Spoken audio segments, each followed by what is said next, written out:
School के ज़माने में ही किसी ने एक बार मुझसे एक सवाल किया था। मैंने सोचा क्यों ना वही सवाल मैं आज इन बच्चों से भी करूं।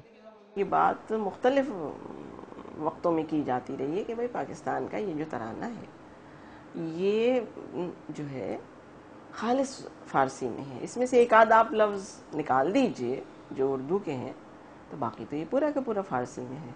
तो कभी कभी लोग ये कहते हैं कि भाई ये कैसा तराना है जो ये इस मुल्क के आम आदमी की समझ में नहीं आता। तुम सब लोग रोज कौमी तराना पढ़ते हो तकरीबन, इसका मतलब पता है तुम लोगों को? कहता क्या है ये?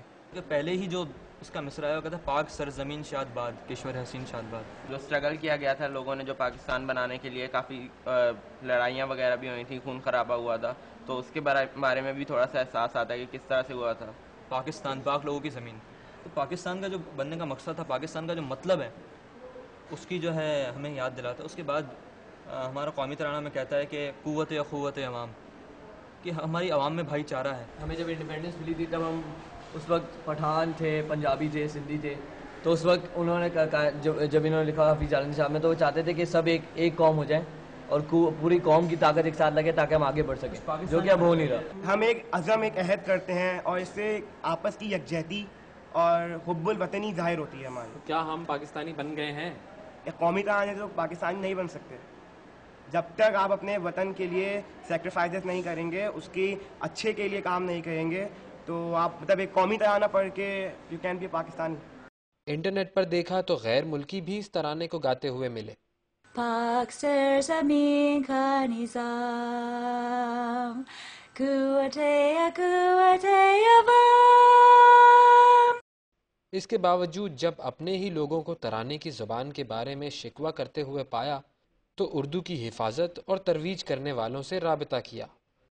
बहुत से लोग इसको नहीं समझ पाते, तो बहुत से लोग तो चीनी भी नहीं समझ पाते, बहुत से लोग जापानी नहीं समझ पाते, इसलिए कि अगर आपने ज़बान पढ़ी नहीं है और अगर आप उस ज़बान को इस्तेमाल नहीं करते हैं, उसमें महारत नहीं पैदा करते हैं, तो ये ज़बान बोलने वालों का नक्स है, ज़बान का नक्स नहीं है।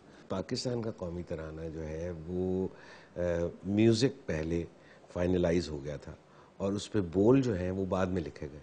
लफ्ज़ का और तसव्वुर का और फ़िक्र का और आहंग का जैसा इम्तिजाज हमारे कौमी तराने में है, मैं समझता हूँ कि मैं उसका मुकाबला नहीं करना चाहता हूँ, लेकिन छागला की धुन पर जैसे लफ्ज़ हफीज़ जालंधरी ने दिए हैं, ऐसे मालूम होता है कि जैसे नगीने जड़े हुए हैं। उन्होंने मौसीकी के तमाम असरार और रमूज़ को भी मद्देनज़र रखा। मसलन जिस तरह पहला ही जो उसका जो फ्रेज़ है कि ला ला ला ला ला ला ला जो बीच में आता है, वहाँ पे ऐसा लफ्ज़ यानी पाक सर, यानी ये तो सीधे सीधे लफ्ज़ हैं पाक सर, ठीक, तो ज़मीन का जो लफ्ज़ है ये लला की साउंड देता है।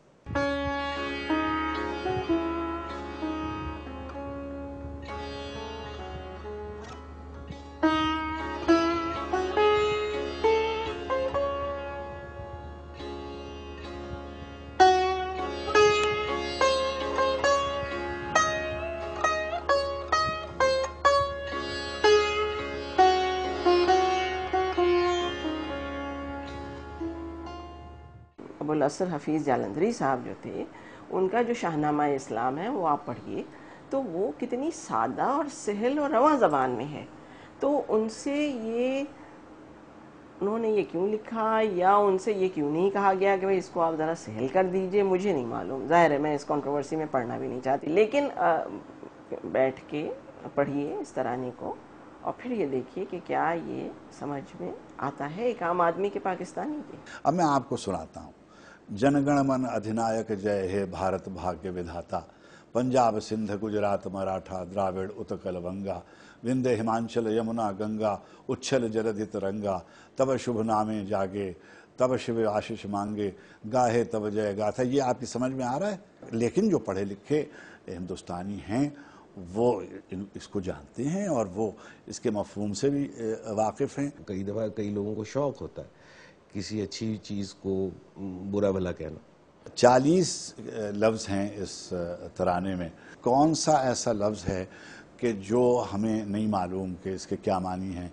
क्या हमको कौम के मानी नहीं मालूम है, ये पाक के सरज़मीन के मानी नहीं मालूम है, या हमको माजी के नहीं मानी मालूम है, या हाल को हम नहीं समझते हैं, या कौम और मुल्क और सल्तनत और उख़ुवत ये नहीं हम समझते हैं, और अवाम के मानी हमें नहीं समझ में आते। अभी आप लुग़त उठा के देख लें कोई भी उर्दू ज़बान की, जो कि आपकी कौमी ज़बान है, हमारे कौमी तराने में जितने भी अल्फाज हैं वो सारे उसमें मिल जाएंगे।